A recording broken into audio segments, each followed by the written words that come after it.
Olá, bênçãos. Sejam bem-vindos a mais uma aula de Sociologia. O conteúdo que nós iremos abordar agora é estratificação e desigualdades sociais. Como eu já havia falado antes para vocês, há uma preocupação em fazer com que todos possam compreender o porquê da escolha de determinado conteúdo, o porquê de estudar determinado conteúdo sociológico. Nós iremos fazer isso nos baseando na Base Nacional Comum Curricular, a BNCC, onde esse conteúdo vai possibilitar o desenvolvimento de algumas habilidades. Uma dessas habilidades que vem abordada nesse documento federal é a habilidade com o código EM 13 CHS 403. Essa habilidade faz referência à capacidade de caracterizar e analisar os impactos das transformações tecnológicas nas relações sociais e de trabalho próprias da contemporaneidade, promovendo ações voltadas à superação das desigualdades sociais, da opressão e da violação dos direitos humanos. Em suma, se baseia basicamente na capacidade de compreender o impacto que as transformações tecnológicas causaram na sociedade, trazendo um conjunto de mudanças, tanto na própria questão do trabalho, mas também nas relações sociais. E, após essa aquisição de conhecimento, possibilitar o questionamento e a superação de determinadas práticas que ainda permanecem na nossa sociedade, como desigualdade social, opressão e a própria violação dos direitos humanos. Após o estudo desse conteúdo, vocês deverão ser capazes de, primeiramente, compreender as características fundamentais das diversas formas de estratificação e desigualdades sociais. Quer dizer o que com isso? Compreender o que é estratificação, o que é desigualdade, ok? Suas características fundamentais e sua relação com os aspectos sociais e históricos. O que eu estou querendo dizer com isso?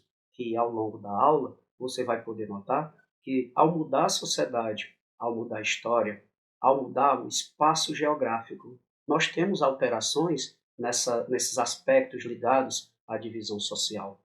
Fora isso também, vocês deverão ser capazes de avaliar a dinâmica das mudanças e permanências da desigualdade social no Brasil, ok? Inicialmente, é muito bom compreendermos determinados conceitos. Eu sei que às vezes o conceito pode ser um pouco chato, mas não se esqueçam que o conceito nos possibilita ter o know-how, ou seja, uma bagagem de conhecimento que vai nos possibilitar analisar determinados fenômenos, aqui fenômenos sociais. Nós estamos falando do conceito de status social, papel social e o próprio conceito de desigualdade, ok?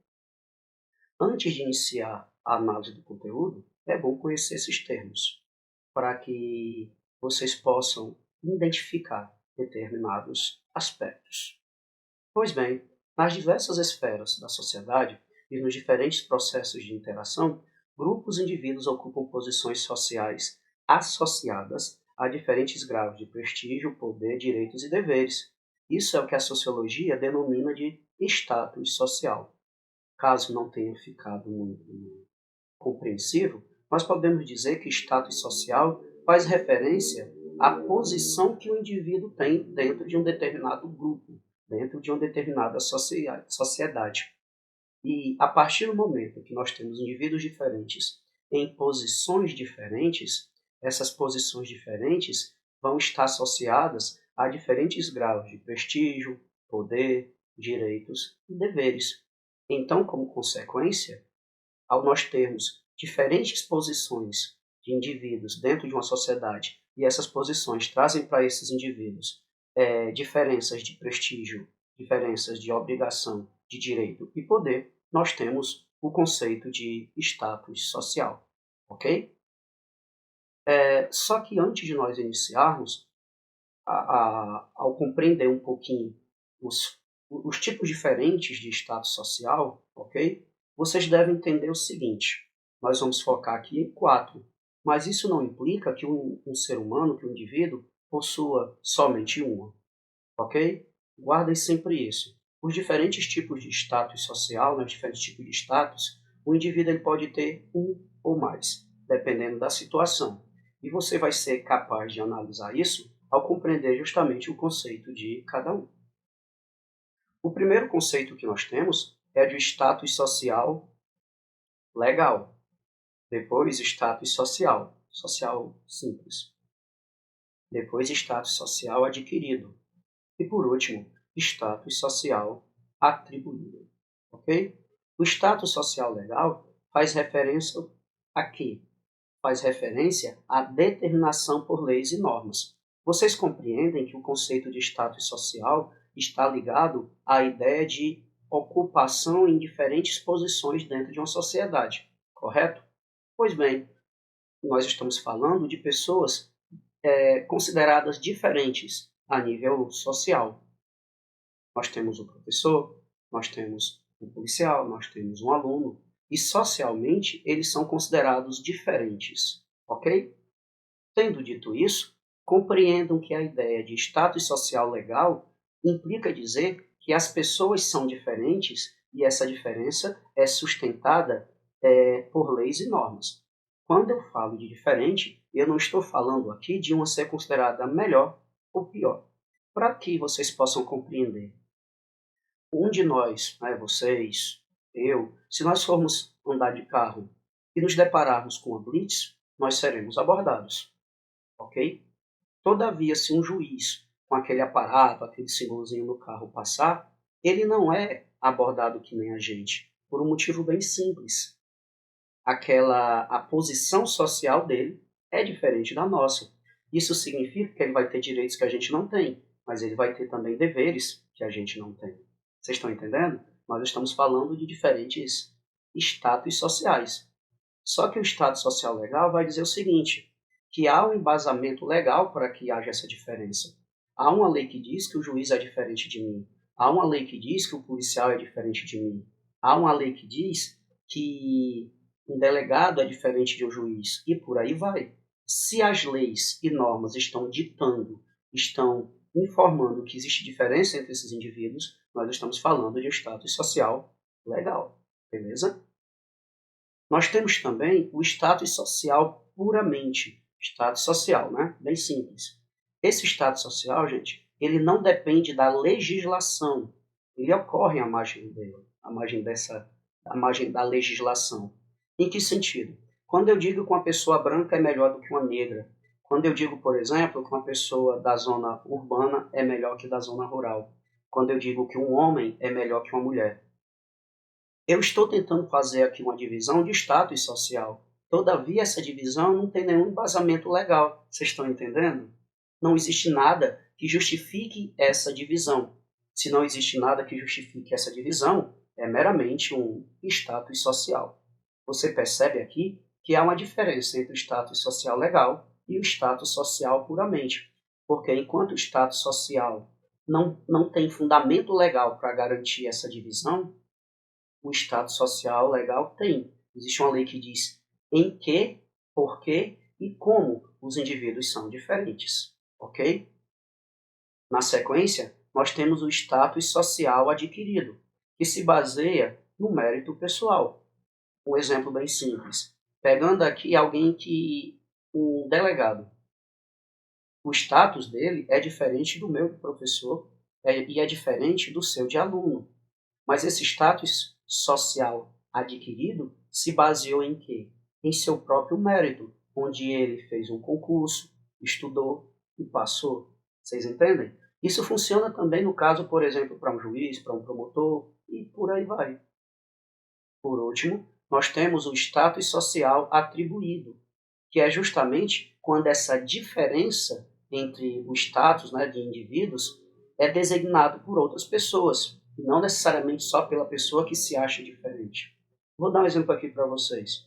Quando nós pensamos, por exemplo, nos nossos governantes, seja ele a nível municipal, estadual ou federal, ou seja, prefeito, governador e presidente. É claro que eles são diferentes dos demais. Eles são o chefe máximo do executivo, cada um a sua esfera, a esfera municipal, estadual e federal.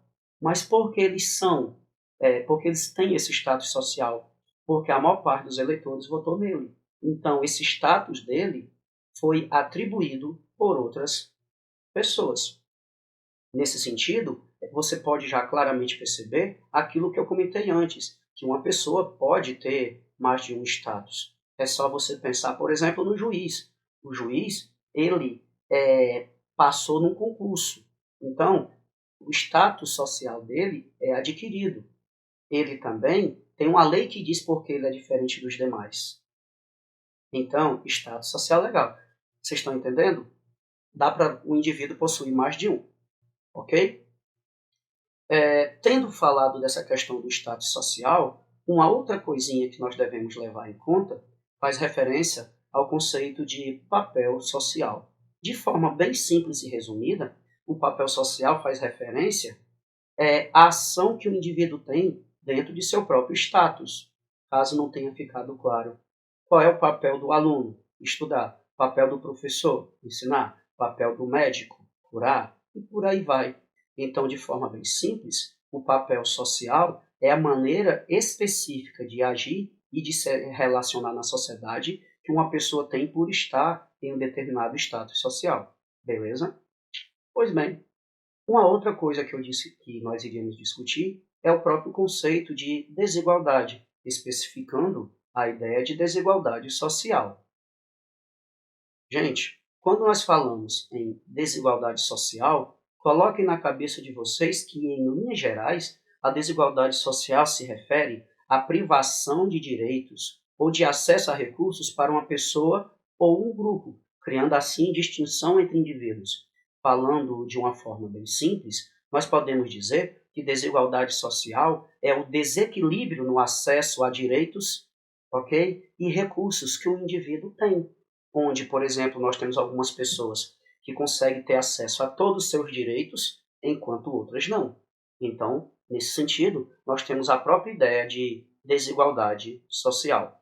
Valendo lembrar que quando nós falamos o próprio conceito de desigualdade, é claro que os organismos são diferentes. Todavia, quando nós falamos de sociedade, nós falamos do princípio de equidade, onde se considera que todos os indivíduos, socialmente falando, são iguais. São iguais como cidadãos. Nesse sentido, são iguais em direitos e em deveres. Nesse sentido, como eu já havia falado, quando nós temos a ideia de igualdade de direitos, implica que todo mundo, independente de suas particularidades, independente de suas peculiaridades, devem ter os mesmos direitos. Vocês entendem? Nós não estamos falando de desigualdade física, desigualdade individual. Nós estamos falando de um princípio que fere um dos maiores pilares da sociedade moderna, que é a ideia de que todos são iguais. Valendo lembrar que nós estamos falando do conceito de igualdade social, ou equidade social. Beleza? E aqui vem um detalhe bem simples, já que eu expliquei o conceito de desigualdade social. Quando nós falamos de desigualdade social, existem várias formas de desigualdade: econômica, a própria social, de gênero, jurídica e etc. Sendo que, em muitos casos, os diferentes tipos de desigualdade se relacionam, se complementam, se retroalimentam, onde para se combater um tipo de desigualdade é preciso combater outro. Nesse sentido, a sociologia não usa o termo desigualdade social no singular, e sim desigualdades sociais, ou seja, no plural. Por que isso? O que isso significa? A ideia de utilizar desigualdade social no plural, desigualdades sociais, perante a visão sociológica, implica ter a consciência de que existem várias formas de desigualdade e elas se relacionam. Dessa forma, para se combater uma, tem que se combater outra. Se caso não tenha ficado compreendido, imagine, por exemplo, uma mulher. É fato que vivemos em uma sociedade machista, patriarcal, misógina e por aí vai. As mulheres têm sim que lutar pelos seus direitos. Mas pensemos bem, quando nós falamos de uma mulher branca, uma mulher negra. A mulher negra, além da luta comum que uma mulher vai precisar travar, ela vai ter que travar também uma outra, que é a questão do combate ao próprio racismo. E dependendo da sua orientação sexual, isso é somado à luta pela questão de vivenciar a sua plenitude de gênero, sexual e por aí vai. Então nós podemos perceber aqui o seguinte: primeiro ponto, que cada um luta ou é impactado por essa desigualdade de forma diferente, dependendo da sua própria situação dentro dessa sociedade. Então, dentro desse conceito, para se discutir e para se abordar e para se combater a desigualdade, você não pode fazer só com uma, você tem que fazer com todas. Daí a questão da sociologia abordar desigualdades sociais no plural, ok? Tendo discutido esses conceitos, eu quero que vocês compreendam os 3 elementos principais que nós temos que ter em mente quando estudamos desigualdades sociais. Nós estamos falando do conceito de estrutura, estratificação e mobilidade social, ok? Estrutura faz referência a como uma sociedade está estruturada, organizada, formada, levando em conta aspectos econômicos, culturais, sociais, políticos, históricos, ok? Olhando por esse lado, a sociedade brasileira atual, ela tem uma estrutura diferente da sociedade brasileira de 200 anos atrás e tem uma estrutura diferente das sociedades europeias. Entendem? Então guardem isso. A estrutura social faz referência a como a sociedade ela está organizada, levando em conta os aspectos econômicos, culturais, sociais, políticos e históricos. Ok? Nós temos também o próprio conceito de estratificação. A ideia de estratificação se refere à forma como uma sociedade está dividida, ou seja, a sobreposição de camadas umas às outras, de forma hierarquizada. A estratificação social e as desigualdades que ela produz não podem ser consideradas naturais. Ao contrário, são geradas históricas e socialmente, emergindo de uma diversidade de situações que influenciam a maneira direta, as ações e as relações estabelecidas na vida em sociedade. Falando de uma forma mais simples, a estratificação está ligada à forma como a sociedade está dividida e o impacto que essa divisão causa na vida das pessoas, ok? O último elemento que nós iremos abordar, dos 3 elementos centrais, quando nós falamos de desigualdade social, é o conceito de mobilidade social. O conceito de mobilidade social é determinado pela possibilidade de um indivíduo mudar de posição na hierarquia social. De forma bem resumida, a mobilidade social é a capacidade que o indivíduo tem de mudar sua posição dentro da sociedade. Se vocês forem pensar aquelas pirâmides sociais, relembra, quanto mais no topo da pirâmide, mais importante socialmente, quanto mais na base, menos importante. Então, mobilidade social é a capacidade que você tem de trocar essa posição, entendem? Guardem uma coisa, uma sociedade que tem mobilidade social permite que o indivíduo, dentro dessa relação de status social, altere seu status, altere sua posição. Uma sociedade sem mobilidade social não admite tal prática, fazendo com que o indivíduo nasça, viva e venha morrer na posição social a qual nasceu. Ok? Tendo discutido esses conceitos, nós vamos abordar agora alguns modelos de estratificação existentes no mundo. Ok? Existem vários modelos, mas nós vamos nos concentrar em 3. A questão das castas, ok? A questão dos estamentos e um conceito mais moderno que é a ideia de classe social, ok? Então, vamos iniciar. Para início de conversa, quando nós falamos de castas, vocês têm que ter em mente que existem várias sociedades, ok? No Japão nós tínhamos bastante, sobretudo na época do Japão medieval, as castas e outras sociedades. Mas o local, ok? A sociedade que mais se consolidou, a ideia de castas, né, foi na Índia. De forma geral, essas castas se constituem como comunidades fechadas, ok? E de compartilhamento de características sociais hereditárias, não havendo possibilidade de ascensão social. Dito de uma forma bem simples, primeiro, as castas não vão existir só na Índia, embora na Índia ela vá se desenvolver bastante. Segundo, as castas fazem referências a uma comunidade fechada, com características sociais hereditárias, ou seja, passada de pai para filho, não havendo nenhuma possibilidade de ascensão social, ok? Você vai morrer naquela casta que você nasceu. No caso, por exemplo, quando nós falamos das castas indianas, nós temos 5 castas e um grupo que são chamados de párias ou intocáveis, que são, no caso, os Dalits.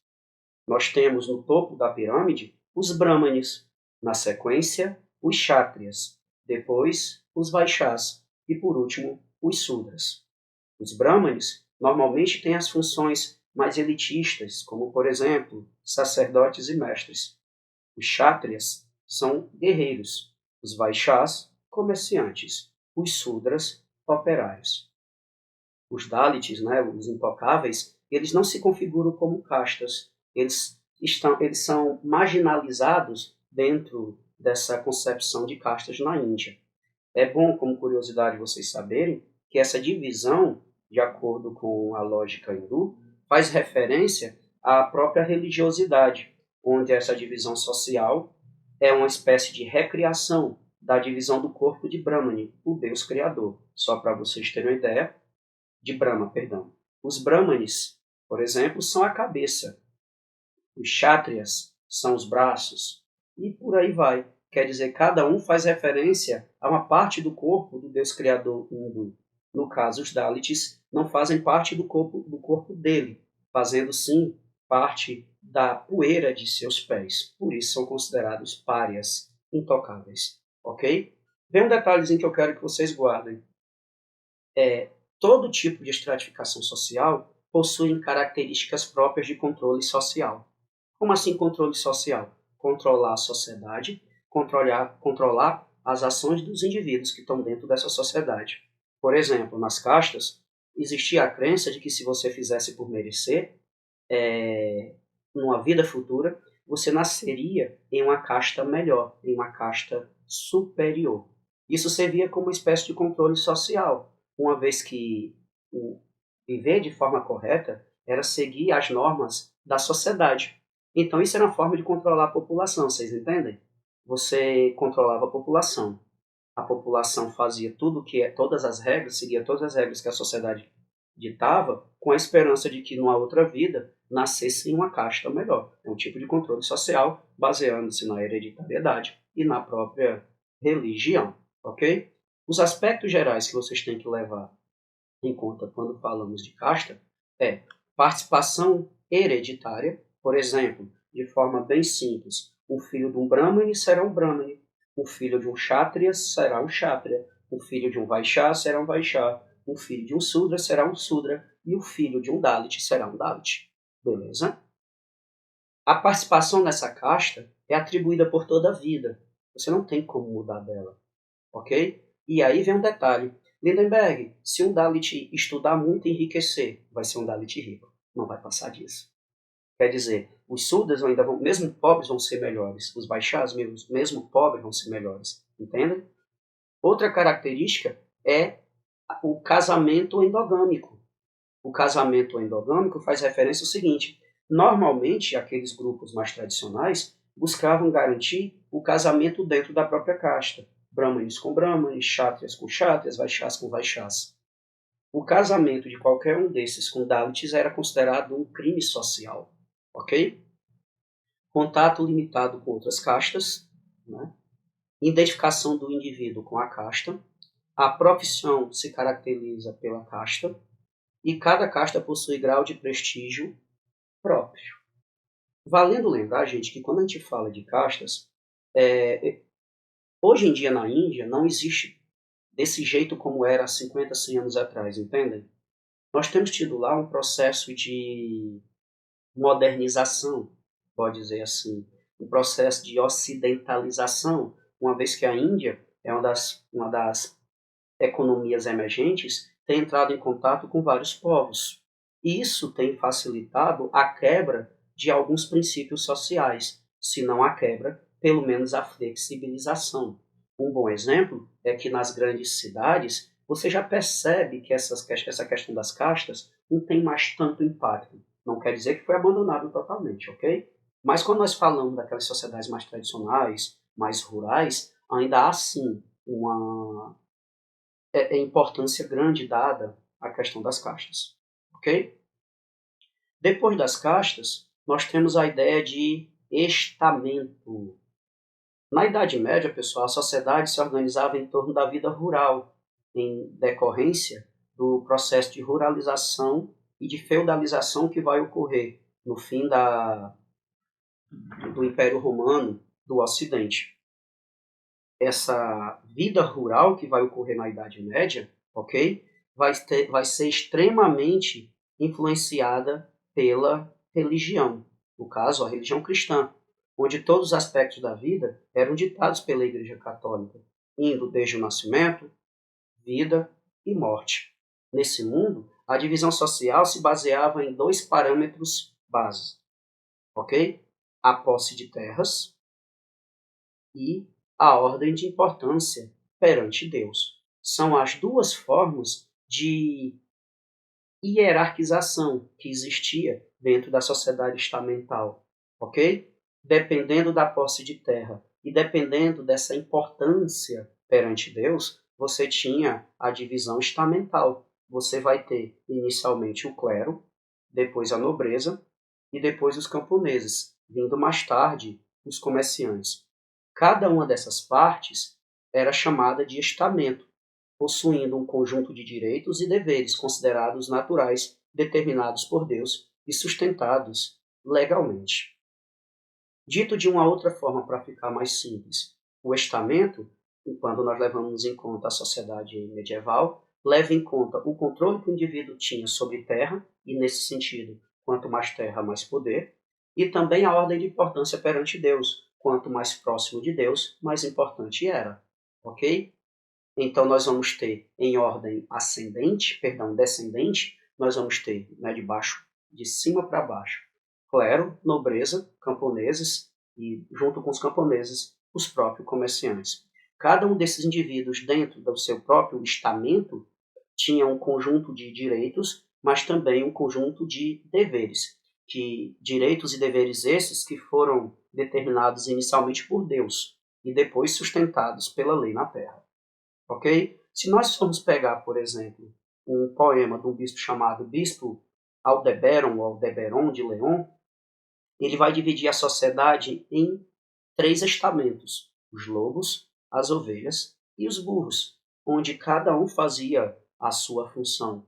Os lobos eram os nobres, e cabia aos nobres proteger a população. As ovelhas eram o clero, e cabia ao clero cuidar da vida espiritual do povo, sendo que esse clero poderia ser dividido em clero espiritual e clero regular.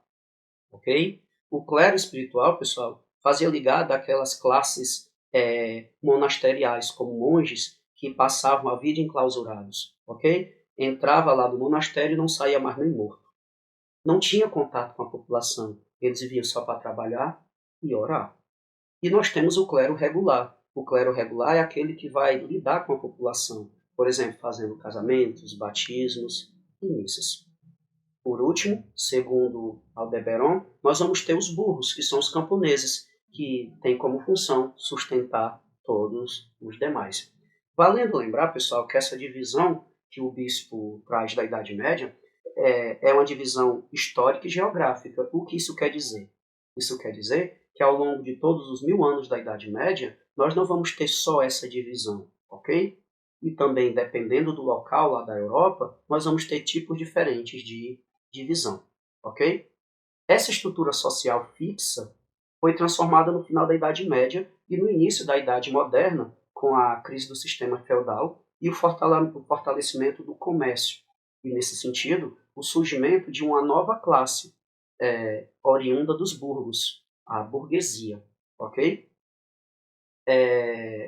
Além de tudo isso, nós vamos ter também a questão do renascimento científico, trazendo alguns avanços, além do próprio humanismo renascentista. Como assim? Nós vamos ter uma mudança de paradigma, uma mudança de visão.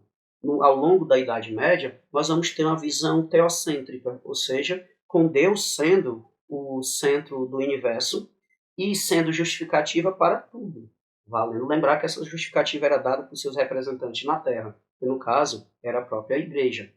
Essa visão teocêntrica, que trazia Deus como centro e justificativa para tudo, a partir de todo aquele conjunto de transformações que eu comentei, como o surgimento da burguesia, renascimento científico, humanismo, fortalecimento do comércio, vai fazer com que essa visão teocêntrica seja substituída por uma visão antropocêntrica, ou seja, o homem como centro do universo, como justificativa do universo. Essa transição, né, de mudança de pensamento do teocêntrico para o antropocêntrico vai por fim à sociedade estamental, dando aqui início à sociedade de classes. É válido lembrar, gente, que quando nós falamos da sociedade de castas, não há nenhuma mobilidade social, ok? Já quando nós falamos do sistema estamental, por mais que ele impusesse rígidos obstáculos,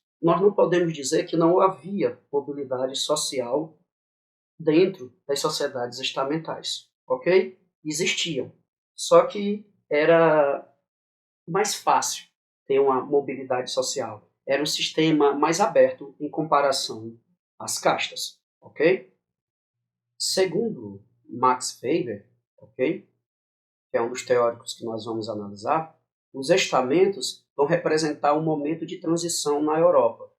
Quer dizer o que com isso? Nós estamos falando na mudança do sistema social de uma sociedade fechada, estável e organizada, né, formadas por castas, por exemplo, para uma sociedade de classes. Nesse sentido, a sociedade estamental seria um meio termo, um sistema de transição, que vocês podem perceber aqui por esse mapa mental que está na tela de vocês. Nós temos as castas, com mobilidade social praticamente, né, inexistente, e nós temos as classes sociais, com a maior mobilidade social.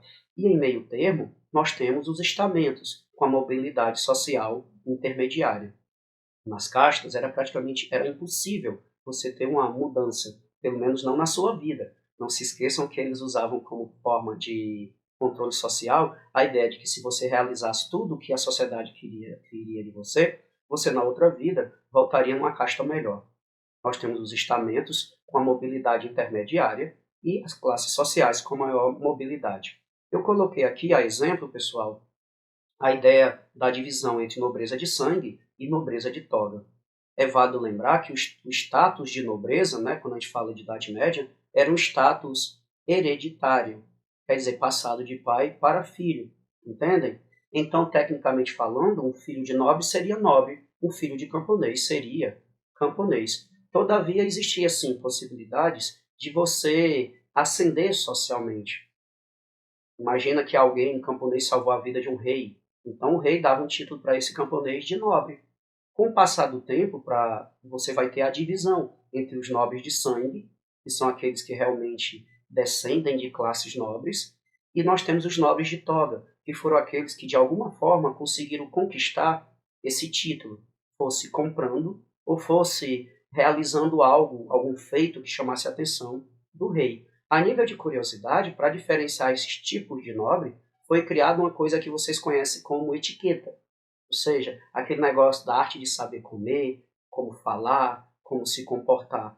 Essa arte, vamos dizer assim, foi criada para justamente no meio de uma festa eu conseguir distinguir um nobre de sangue de um nobre de toga. Beleza? Falamos já para vocês da questão de castas e da questão dos estamentos. Agora nós vamos falar do próprio conceito de classe. As classes sociais, pessoal, podem ser entendidas como um agrupamento de pessoas que surgem em razão das desigualdades sociais, mas tem como base a igualdade formal entre os indivíduos. Como assim? Caso não tenha ficado claro. Em uma sociedade classista, uma sociedade de classes como a nossa, a desigualdade social ela existe. Isso é fato. Ninguém vai questionar isso. Todavia, entendam o seguinte, que enquanto nas castas e nos estamentos a desigualdade tem base legal, ok? Existe uma justificativa legal para isso, na classe não. Nas sociedades que são baseadas em classes sociais, as leis dizem que todo mundo é igual.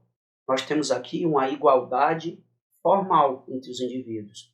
É claro que quando nós saímos do mundo das leis e vamos para o mundo da prática, há desigualdade, ok? É uma das principais diferenças que vocês têm que guardar entre casta, estamento e classe. Enquanto estamento e castas há uma justificativa legal para a desigualdade, nas classes não. Essa desigualdade ocorre contra a lei, à margem da lei, ok? Lindenberg, mas de forma bem resumida, como nós podemos dizer o que é o conceito de classe social? Se nós formos pegar, por exemplo, a teoria, o pensamento da pessoa que criou o conceito de classe, como nós conhecemos hoje, Karl Marx, nós podemos dizer que classe está ligado ao papel que o indivíduo ocupa no controle do capital e da produção. Nesse sentido, nós vamos ter duas classes, ok? Nós vamos ter a burguesia, que detém o controle dos meios de produção, e nós temos, no caso, o proletariado, que são aqueles que só têm mesmo a sua força de trabalho para vender. E segundo Marx, essas duas classes estão em um constante conflito, ok? Tanto de ação quanto de interesses. E nesse sentido, é válido lembrar o seguinte, que vocês não podem esquecer jamais. Quando nós falamos de classe, a ideia de classe só pode existir, como a gente conhece, depois das revoluções burguesas ocorridas no século XIX, como, por exemplo, o Iluminismo e, sobretudo, a própria Revolução Industrial. Antes disso, não existia a ideia de classe, uma vez que o conceito de classe está baseado, como eu já falei para vocês, na ideia do papel que o indivíduo assume no controle do capital, ou seja, da riqueza, e no controle da produção, ok? Uma das principais características que o sistema de classe tem, também em diferença ao estamento e à casta, é a mobilidade social, ok? Eu não estou dizendo que a mobilidade social dentro da sociedade de classes ocorre de qualquer forma na hora que se quer. Não. Nós temos mecanismos de controle que buscam de uma forma ou de outra evitar ou minimizar isso. Nós não podemos nos esquecer que nós estamos falando de uma sociedade elitista, ok? Mas é fato que, em comparação às castas e aos estamentos, a mobilidade social nas classes é muito maior. Tendo dito isso, nós temos dois tipos bases de mobilidade social dentro do sistema de classe. Nós temos a mobilidade vertical e nós temos a mobilidade horizontal. A mobilidade vertical, pessoal, ela pode ocorrer de forma ascendente ou de forma descendente. Como assim? De forma ascendente é você sair de uma classe mais baixa para uma classe mais alta. Tipo, você é classe D, vai para a classe A. Ou de forma descendente, ou seja, de forma inferior. Você sai da classe alta e desce para a classe baixa. Beleza? Nós chamamos isso de mobilidade social vertical. O outro tipo de mobilidade que nós vamos ter é a chamada mobilidade horizontal, que ocorre dentro da mesma classe, devido a alguns fatores geracionais ou profissionais. Vou dar um exemplo aqui para vocês. Quando nós falamos, por exemplo, do exército, ok? Quando a gente fala que um comandante, que um sargento, ou um cabo, ou um tenente, sei lá, ele subiu de patente, ele continua no exército, correto? Beleza? Mas ele vai ser considerado agora, dentro lá do batalhão, dentro da corporação, alguém mais importante. Mas ele deixou de ser o exército? Não. Da mesma forma, se nós pegarmos um professor, peguem, por exemplo, o diretor, o coordenador e os professores. Todos são professores, mas hierarquicamente o coordenador é mais que o professor e o diretor é mais que o coordenador. Nós temos aqui um exemplo de mobilidade social horizontal. Repetindo, mobilidade social vertical é quando eu saio de uma classe para outra, podendo subir ou descer. Mobilidade social horizontal é dentro da mesma classe. Está mais ligado a aspectos hierárquicos. Ok? Já expliquei para vocês a ideia de classe para Marx, mas aqui vem um detalhezinho que eu quero que vocês guardem, ok? Marx não diz que vai existir só duas classes, só burguesia e proletariado. Não. Existem outras classes que estão ali no meio termo, entendem? mas as duas principais que vão causar, inclusive, as mudanças históricas é a burguesia e o proletariado, que, em decorrência desses conflitos, vão possibilitar as mudanças na história. Não é à toa que uma das frases que são atribuídas a Marx é a ideia de que a luta de classes é o motor da história. Ok? Beleza? Tendo falado a ideia de classe para Karl Marx, vamos discutir um pouquinho a ideia de classe social para Weber. Ela vai diferenciar um pouco da concepção de Karl Marx.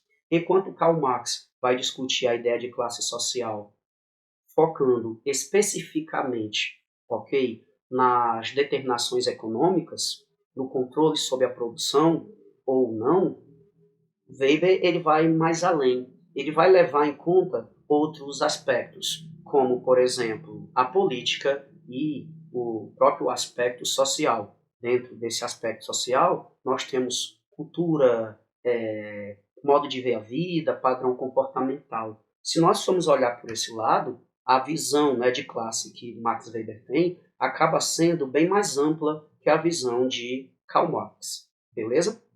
Para o autor, né, para Weber, as classes sociais são um conjunto de probabilidades típicas de propriedade de bens, de posição externa, status, e de destino pessoal, ou seja, uma classe se forma por interesses e oportunidades. Não entendi, Lindenberg. Weber, quando ele analisa a ideia de classe, ele leva em conta um conjunto de fatores, um conjunto de variáveis. É como se nós tivéssemos uma fórmula de matemática onde uma coisa vai somando a outra até dar um produto final. Nesse sentido, quando nós falamos de classe social de acordo com a lógica de Weber, nós levamos em conta aspectos econômicos, propriedades, posição externa, que no caso é o próprio status social, poder político, e o próprio destino pessoal, a tua capacidade como indivíduo de saber se relacionar e agir de acordo com as situações. Quer dizer que tudo isso junto, ok, vai possibilitar o surgimento de uma classe, bem mais amplo que Marx.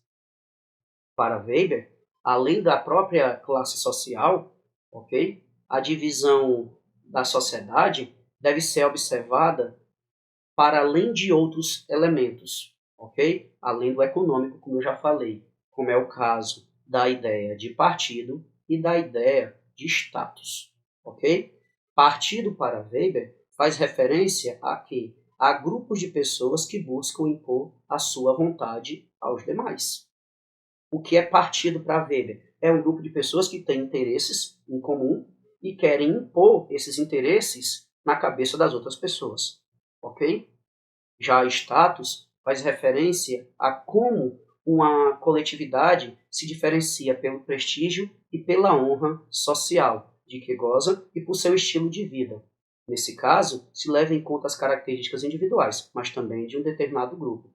Nesse sentido, gente, quando nós falamos de status para Weber, nós estamos falando de um grupo de pessoas que possui prestígio, honra, interesses, mas também características, tanto econômicas quanto culturais, ok?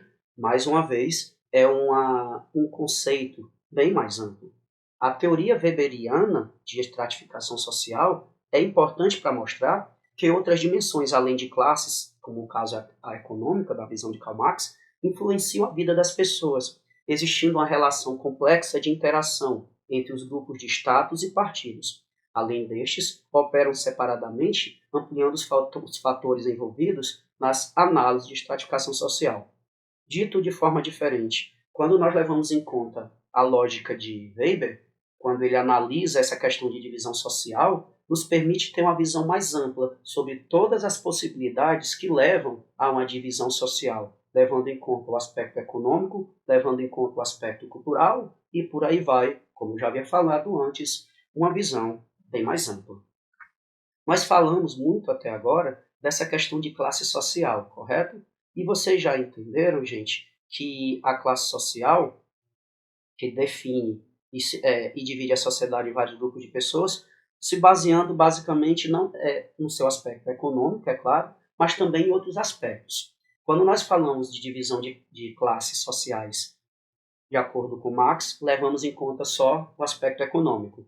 Quando nós falamos de divisão social, classe social, de acordo com a visão de Weber, nós levamos em conta o aspecto econômico também, mas não só ele, vários outros, ok? Como, por exemplo, padrão de vida, mentalidade, hábitos, poder de influência e assim por diante. Trazendo para as discussões do nosso dia a dia, vamos pegar, por exemplo, o IBGE, órgão federal responsável por fazer censos e coletagem de informações, informações essas que são utilizadas para que a gente possa compreender a sociedade brasileira.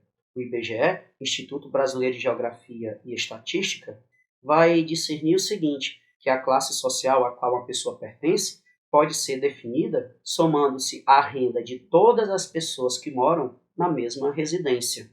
E depois, comparando esse resultado, né, com o valor do salário mínimo vigente. Assim, de acordo com o IBGE, com esse cálculo, nós podemos dividir o Brasil em 5 tipos diferentes de classe social. A classe a classe B, a classe C, a classe D e a classe E. Vocês podem dar uma pausa no vídeo para poder compreender. Eu não vou especificar muito, porque isso aqui é simplesmente cálculos, não vai mudar eu explicando ou não. Ficou confuso? É só você pegar a classe A. São pessoas que ganham acima de 20 salários mínimos. Você calcula o valor do salário mínimo. Bem simples. Por isso que eu não vou focar muito nisso. Se você quiser saber até onde está a sua classe social, né, a classe da sua família, você pode somar o valor de todos os rendimentos que tem dentro da sua casa, ok? E de acordo com o resultado obtido, se designar dentro dessas 5 divisões que existem no Brasil, de A a E, ok? Para terminar, nós vamos discutir um pouquinho sobre a questão da pobreza no Brasil, ok? No Brasil, as primeiras tentativas de explicar a pobreza vão ocorrer no final do século XIX e início do século XX. Nós estamos falando no processo de transição do Brasil Império para o Brasil República, ok? Onde as justificativas elas eram geralmente naturalistas. Quer dizer o que com isso? Elas relacionavam a situação do Brasil, levando em conta a pobreza e a economia, com a questão do clima e com a questão da biologia. Ou seja, eles relacionavam a pobreza à influência do calor, que deixava as pessoas preguiçosas, ou à incapacidade inata dos brasileiros para a construção do saber, do conhecimento, para a ciência, sendo isso fruto da miscigenação, que diminuiria a inteligência natural do branco europeu, já que ele se misturava com outros povos que eram inferiores, como indígenas, como os nativos, né, e os negros. Quer dizer o seguinte, a explicação para a pobreza no Brasil, inicialmente, vai se basear em uma justificativa determinista, seja um determinismo geográfico ou um determinismo biológico. A concepção determinista vai dizer o seguinte, que o ser humano, o indivíduo, não tem poder nenhum, ele não tem capacidade de se autodeterminar, ele não tem capacidade de ser livre, ok? Ele é determinado por algo que é exterior à sua própria vontade.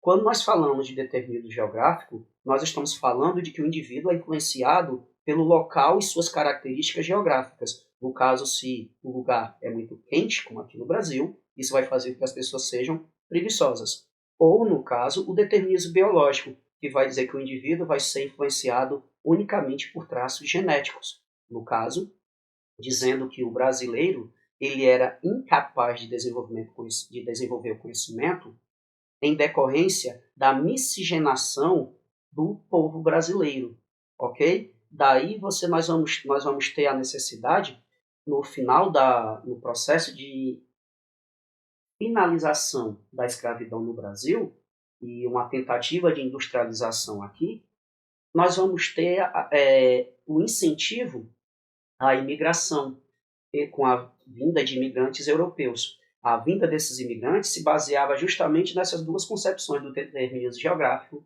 e do determinismo biológico. Eles acreditavam que, com o fim da escravidão, o brasileiro não tinha características naturais que possibilitassem o desenvolvimento da indústria. sendo necessário trazer gente de fora. Outro aspecto, quando eles quiseram trazer esses imigrantes, seja italianos, franceses, alemães, era fazer com que a sociedade brasileira passasse por um processo de branqueamento, onde os negros se casariam com esses europeus, fazendo com que seus filhos fossem mestiços. Esses mestiços casariam com outros europeus, fazendo com que seus filhos nascessem mais brancos, até não haver mais negros no Brasil. Ok? Quer dizer o seguinte, deixando de lado essas concepções, né, determinismo geográfico, determinismo biológico, é preciso reconhecer que nas sociedades contemporâneas podem existir diferentes maneiras de desigualdade. E uma, guardem bem, não é melhor do que a outra. Ok? Nós agrupamos esses tipos de desigualdade levando em conta categorias de classe, gênero, geração, raça ou etnia e a própria orientação sexual. Essas desigualdades são identificadas em intensidades diversas, também no sistema de castas e no de estamento. Contudo, a sociedade de classe, com sua concepção de igualdade jurídica entre todos os cidadãos, esse fenômeno se torna preocupação e coincide com as lutas e conquistas de múltiplos direitos à cidadania. Resumindo, esse tipo de divisão era aceitável até quando nós falamos de casta e estamento, mas quando nós falamos de um sistema, que é o de classes, que se baseia na ideia de igualdade jurídica, nós termos essa quantidade de desigualdade. É algo, sinceramente, preocupante e injustificável. Quando nós falamos da própria concepção de pobreza no Brasil, é interessante que vocês entendam a diferença entre renda e riqueza, ok? A renda faz referência a todos os recursos que uma pessoa recebeu, né, ao montante que uma pessoa recebeu em um dado período, semanal, quinzenal, mensal, faz referência ao montante de recursos que ele recebeu, beleza? Já a ideia de riqueza, ela é mais ampla, que leva em conta esses recursos, mas leva em conta também todo o patrimônio que o indivíduo tem. Por exemplo, se você ganha 10 mil reais por mês, isso é a tua renda. Mas quando você junta a tua renda, carro, casa, você tem um patrimônio de 1 milhão, isso é tua riqueza. Beleza? Levando em conta esses conceitos de pobreza, vocês devem entender o seguinte, que quando nós analisamos a ideia de pobreza, nós discutimos aqui a ideia que reúne, que combina carências de bens e serviços essenciais, como, por exemplo, ter o que comer ou onde morar, com a falta de recursos econômicos, seja ele renda, salário ou riqueza, patrimônio. Junto com isso, nós agregamos também a ideia de carência social, quer dizer, exclusão social, que são os problemas que levam à discriminação e impossibilitam a inserção do indivíduo em alguns espaços. Traduzindo, o conceito de pobreza que a sociologia hoje em dia usa, ele é bem mais amplo, levando em conta aspectos ligados como a própria carência de bens e recursos, recursos econômicos e carência social. Por fim, é mais que necessário que vocês entendam o conceito de pobreza absoluta e relativa e distribuição de renda. A ideia de pobreza absoluta ou extrema faz referência justamente, de acordo com a ONU, ok, da privação grave que um ser humano tem de todas as suas necessidades básicas, como alimento, água, instalações sanitárias, saúde, residência, educação. Quer dizer que essa ideia de pobreza absoluta, ela é extremamente ampla. Na contraposição a isso, nós temos a ideia de pobreza relativa. A ideia de pobreza relativa, quer dizer, se o indivíduo ele é relativamente pobre, nós temos que comparar ele com a média da sociedade a qual ele faz parte. Quer dizer o seguinte, se nós temos, por exemplo, pessoas que ganham um salário de 2 mil, beleza? Mas ele vive dentro de uma sociedade onde todo mundo ganha salário de 10 mil, em comparação a essas pessoas que ganham um salário de 10 mil, ele vai ser pobre, ok? Mas a pobreza dele não vai ter um caráter absoluto, vai ter um caráter relativo. Por fim, nós temos a própria ideia de distribuição de renda, que, de acordo com o IPEA, que é o Instituto de Pesquisa Econômica e Aplicada aqui do Brasil, nós podemos dizer o seguinte, que distribuição de renda, de modo simples e direto, é a maneira como a renda que é produzida é distribuída pelos habitantes de um país ou de uma região. Nesse sentido, nós temos dois tipos de categorias de distribuição de renda. Nós temos a distribuição de renda que leva em conta o Produto Interno Bruto, o PIB, e sua divisão com todos os habitantes de um país. Nós chamamos isso de PIB per capita. E a outra é a divisão que leva em conta os rendimentos de pessoas e famílias, ok? Basicamente, se você for analisar e entrar no site do IPEA, você vai ter esses dois tipos de distribuição de renda, per capita e levando em conta a questão de família, ok? Eu sei que a aula ficou um pouquinho grande, mas é porque o assunto era muita coisa. Estudem de forma paulatina, mas se concentrem, que eu sei que vocês vão ser capazes de aprender. Tchau, tchau, pessoal, e até a próxima.